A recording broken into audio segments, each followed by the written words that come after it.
Assalamualaikum warahmatullahi wabarakatuh. Shalom, Om Swastiastu, Namo Buddhaya, salam kebajikan. Di sini kami dari Fakultas Farmasi Universitas Buana Perjuangan Karawang dari kelas FM 22D kelompok 3 akan menyampaikan sebuah presentasi mengenai penyakit stroke. Di sini saya sendiri sebagai moderator yakni Risma Septia Wahyuningsi. Adapun kedua anggota saya yakni Nabila Syarifatul Hussein dan juga Sabrina Zaratun Nisa. Untuk slide pertama akan saya sampaikan tentang pengertian stroke. Apa sih penyakit stroke itu?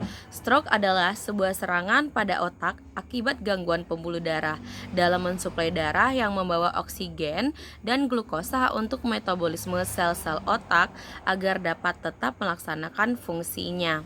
Serangan ini bersifat mendadak dan menimbulkan gejala sesuai dengan bagian otak yang tidak mendapatkan suplai darah. Kemudian stroke itu ditandai dengan kematian jaringan otak yang biasanya terjadi karena berkurangnya aliran darah dan oksigen yang berjalan ke otak. Berkurangnya aliran darah dan oksigen ini bisa disebabkan karena adanya penyumbatan, penyempitan, atau pecahnya pembuluh darah. Ada klasifikasi stroke. Yang pertama ada stroke iskemik. Stroke iskemik ini biasanya diakibatkan oleh penyumbatan pada aliran darah akibat dari trombosis maupun emboli. Yang kedua ada jenis stroke hemoragik. Stroke hemoragik ini disebabkan oleh pembuluh darah yang pecah dan mengakibatkan perdarahan yang masuk ke dalam jaringan otak atau masuk ke ruang subarachnoid. Klasifikasi stroke iskemik berdasarkan durasi atau waktu terjadinya. Di situ ada 4. Yang pertama, transient ischemic attack atau TIA. Biasanya disebut juga dengan mini stroke, merupakan disfungsi neurologi sementara yang disebabkan karena hilangnya aliran darah ke otak atau sumsum tulang belakang. Nah, biasanya dapat pulih dalam waktu 24 jam. Kemudian yang kedua ada reversible ischemic neurological deficit atau RIND. RIND ini adalah gangguan neurologis yang membutuhkan waktu lebih dari 24 jam untuk pulih. Kemudian kita ada stroke in evolution. Stroke in evolution ini biasanya didefinisikan sebagai stroke yang sedang berjalan atau gejala yang terkait memburuk seiring waktu berjalan seperti itu. Kemudian kita ada yang keempat ada completed stroke.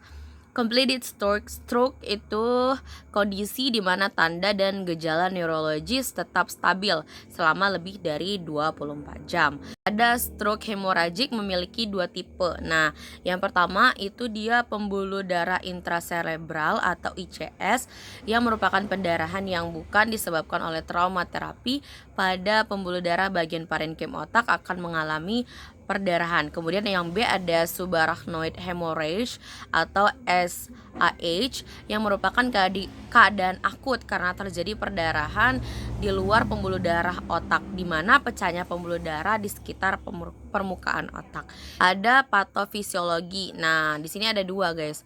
Yang pertama ada stroke ischemic. Stroke ischemic itu menghasilkan kondisi trombotik dan emboli di otak. Kondisi trombosis adalah ketika aliran darah dipengaruhi oleh penyempitan pembuluh darah akibat aterosklerosis. Yang kemudian ada yang kedua adalah stroke hemorrhagic. Stroke hemorrhagic ini terjadinya stres pada jaringan otak dan cedera internal, menyebabkan pecahnya pembuluh darah dan juga menghasilkan racun dan mempengaruhi sistem vaskular. Ada gejala klinis pada pasien, yaitu menurut Setiawan 2021, yaitu kelemahan otot pada bagian anggota gerak tubuh yang terkena seperti jari-jari tangan, kemudian ada nyeri kepala, mual, muntah, dan menurunnya kesadaran. Kemudian ada tekanan darahnya menjadi tinggi, lalu kaku kuduk yang terjadi akibat perdarahan di talamus. Lalu ada kehilangan motorik meliputi hemiplegia, paralisis pada salah satu sisi, jadi mati anggota tubuh hanya sebelah saja. Kemudian ada kehilangan komunikasi seperti disatria, kesulitan berbicara. Lalu ada kehilangan sensori, kerusakan fungsi kognitif, dan efek psikologis. Kemudian ada Faktor resiko yang mempengaruhi penyakit stroke yaitu jenis kelamin, usia, riwayat hipertensi, kadar kolesterol darah dan obesitas, penyakit jantung koroner, kebiasaan merokok, mengkonsumsi makanan yang mengandung garam tinggi, kurangnya efektivitas fisik olahraga, serta tidak melaksanakan pemeriksaan kesehatan secara rutin, dan riwayat diabetes mellitus. Farmakoterapi stroke ada dua, yaitu pengobatan secara farmakologis dan pengobatan secara farmakologi. Pengobatan non-farmakologi yaitu menjaga pola hidup, tidak merokok dan mengkonsumsi alkohol, serta makan makanan yang sehat dan seimbang, mengurangi berat badan, dan sikap hidup rileks menghindari stres. Farmakoterapi stroke secara farmakologis pada stroke iskemik ada fibrinolitik, antiplatelet seperti aspirin, clopidogrel, dan aspirin atau extended release dipiridamol. Selanjutnya ada antikoagulan seperti warfarin, heparin, atau low molecular weight heparin. Selanjutnya ada antihipertensi seperti angiostensin, calcium channel blocker, atau diuretik. Contohnya amlodipin, katropil, dan furosemid. Selanjutnya ada anti-neuroprotektif seperti sitikolin dan piracetam. Terakhir ada antihiperlipidemia seperti golongan statin, contohnya atorvastatin. Selanjutnya ada farmakoterapi stroke untuk stroke hemoragik, yaitu terapi suportif dengan infus manitol untuk mengurangi edema di sekitar pendarahan. Kedua, pemberian vitamin K dan fresh frozen plasma jika pendarahannya karena komplikasi pemberian warfarin. Ketiga, pemberian protamin jika pendarahannya akibat pemberian heparin. Keempat, pemberian asam tranexamat jika pendarahannya akibat komplikasi. Dan yang terakhir, pemberian trombolitik. Penyelesaian kasus ini menggunakan metode SOAP, yaitu subjektif, objektif, assessment, dan plan. Yang pertama yaitu subjektif. Laporan kasus ini adalah stroke non-hemoragik. Diagnosis ditegakkan berdasarkan anamnesis, pemeriksaan fisik, dan pemeriksaan penunjang. Berdasarkan anamnesis pasien, keluhan yang dialami pasien sesuai dengan keluhan pada pasien stroke, karena terjadi kelemahan separuh tubuh kiri, disertai bicara pelok dan bibir mencong. Dengan onset serangan terjadi saat pasien sedang istirahat. Terdapat beberapa faktor resiko terjadinya stroke pada pasien ini, yaitu merokok, kurang aktivitas fisik, dan sering mengkonsumsi makanan berlemak. Yang kedua yaitu pemeriksaan secara objektif.